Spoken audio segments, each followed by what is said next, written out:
Hi, I'm Christine Johnson, and I'd like to welcome you to my channel. I'm so glad that you could join me.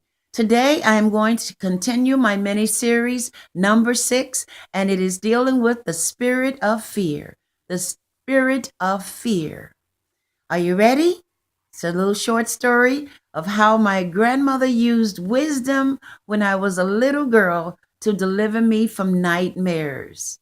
Thank you. I'm glad to share this one with you because the spirit of fear is the one that seems to plague a lot of people's lives a whole lot more. And that is because the enemy can operate through the spirit of fear. Are you ready for my short story now? Okay. I was 3.5 years old when I first arrived at my grandparents' home. I was coming to stay with my grandmother for a season, and I had never been on the farm before.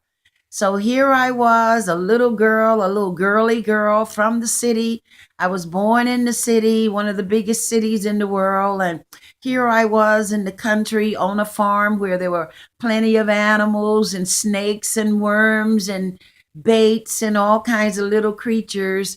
And also, I had about 8 or 9 cousins, and they were all just full of mischief. I mean, running here and there and doing all kinds of little things that kids do.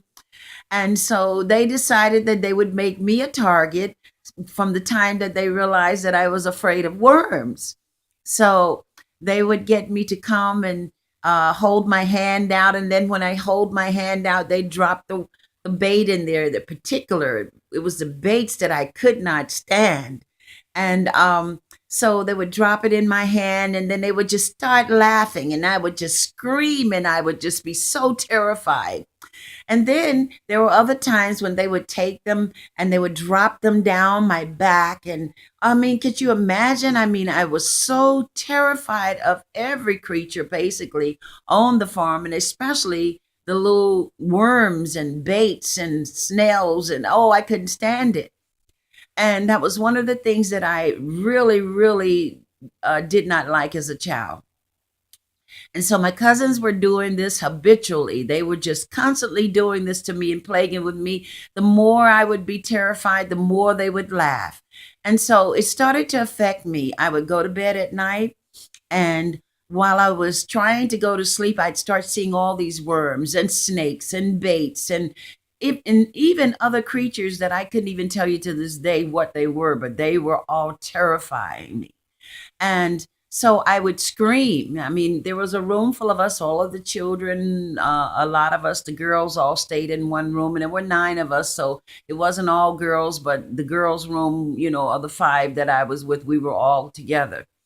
And so when the light would go off, and this is the country, and it's pitch black and it's so dark you can't even see your hand before your face outside, less more than inside.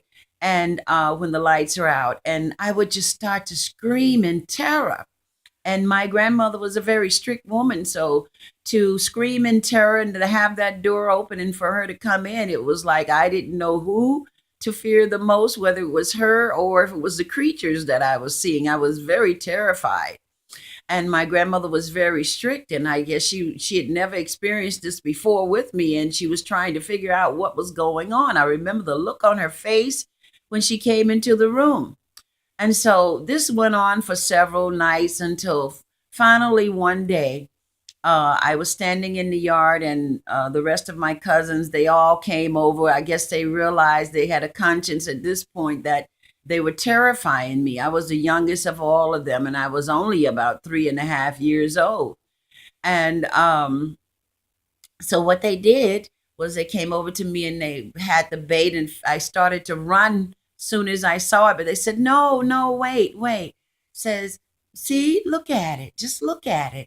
And I looked at it, and they said, "Oh, it won't harm you. It won't bother you. Just let us put it in your hand. Stick your hand out." And I'm like reluctant, like, "Oh no, no, put it in my hand. Oh, for God, oh no." And so I put my hand out, and I remember my cousin took the bait and he just dropped it in there. And I remember it was cold. I remember the bait was cold. There were fishing baits. And I was like, "Oh, it's not that bad." And then the next thing I know, because I'm such a girly girl, I just flung it on the ground, and they all started laughing. But I have to tell you the truth. That was my grandmother's wisdom, that she guided them and told them what to do. She was watching from a distance. I could see her in the doorway of the house. And from that moment on, the nightmares ceased. I was no longer afraid of the worms, not at least the way that I had been terrified previously. And I was delivered from the spirit of fear. To God be the glory for all the great things he have done. For God have not given us the spirit of fear, but of power, love, and a sound mind. You be blessed, and I hope that this testimony of this little short story is a blessing to you, to encourage you that we must confront our fears. Running from them doesn't solve anything. So confront your fears today. Ask God to give you the strength to deal with them. And sometimes it's just a little sound wisdom to stop fearing what you are afraid of by confronting the very thing that you are afraid of. Thank you so much for joining me. I pray that you will join me again for my next broadcast, mini series number 7. Thank you. This is Christine Johnson, and I am so glad that you joined me. Thank you. Please come again.